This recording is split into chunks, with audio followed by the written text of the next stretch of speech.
দেখেন মানে ভারতের সাথে কি সম্পর্ক হবে, ভারতের প্রধানমন্ত্রী মাননীয় প্রধানমন্ত্রী নরেন্দ্র মোদী সাহেব চিঠির মাধ্যমে যখন উনি কন্ডোলেন্স মেসেজ জানান চেয়ারম্যান সাহেবকে, ওই লেটারেই বলছেন যে তারেক রহমান সাহেবের নেতৃত্বে নয়া দিগন্ত এবং নয়া new phase of relations they are willing to reset.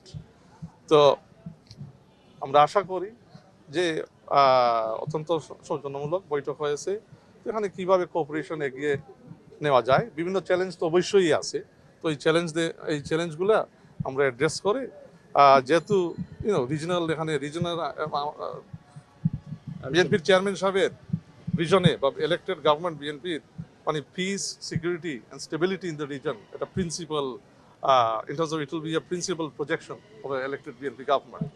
তো এখানে স্থিতিশীলতার জন্য আমরা কীভাবে দুই দেশ মিলে কোঅপারেশন এগিয়ে আমরা এগিয়ে নিতে পারি এগুলো নিয়ে বিষয় এমনি আলোচনা হয়েছে। এখানে ডিটেইল তেমন কোনো কিছু আলোচনা হয়েছে না, বললাম তো এটা যে কলন উনি it was more of a courtesy exchange এবং এটা কলন উনি চেয়ারম্যান হয়েছেন আজকে, তো ওনাকে ধন্যবাদ জানাইছেন এবং ওনাদের সরকারের পক্ষ থেকে শুভেচ্ছা সাক্ষাৎ হয়েছে, এর ভিতরেই সীমিত ছিল।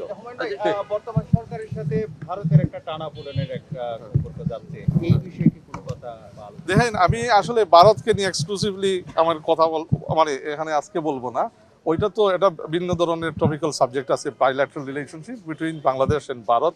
আজকে আমি বলবো এখানে আপনি দেখেন তারেক রহমান সাহেব দেশে আসার পরে মানে একের পর এক মানে সরকারের প্রতিনিধি ঢাকায় রাষ্ট্রদূতরা ওনার সাথে মিলিত হচ্ছেন, সাক্ষাৎ করতে আসছেন, এই আগ্রহ নিয়েই যে উনি আগামীতে এশিয়া প্যাসিফিকে একজন গুরুত্বপূর্ণ নেতা, শুধু বাংলাদেশের নয়।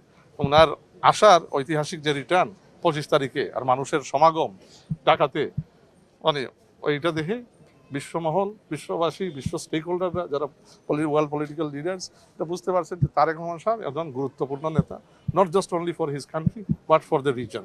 তো স্বাভাবিকভাবে ওনার প্রতি এখন ইন্টারেস্ট আগ্রহ আছে কীভাবে বাংলাদেশের সাথে মিলে আগামীর মানে রাজনীতি আপনার রিজনে এবং ইন্টারন্যাশনালি আমরা এগিয়ে নিতে পারি। তো এটা মানে স্বাভাবিক, ওনার সাথে যে যোগাযোগগুলো হচ্ছে ওই আগ্রহ থেকেই হচ্ছে। ধারাবাহিক ভিজিটগুলো মানে কলনগুলা বিভিন্ন অ্যাম্বাসেডাররা, বিভিন্ন হাই কমিশনাররা চেয়ারম্যান সাহেবের সাথে সাক্ষাৎ করতে আসছেন, এগুলো ধারাবাহিক রুটিন মানে প্রসেস অফ এঙ্গেজমেন্ট চলতে থাকবে এবং আগামীতে উনি যখন সময় সুযোগ হবে আরও অনেক রাষ্ট্রদূতদের আগ্রহ আছে ওনার সাথে দেখা করার জন্য। তো মানে আমরা ওইটা ওনার স্কেজুলের মাধ্যমে ইনশাল্লাহ আরও এইরকম বৈঠকগুলো হবে।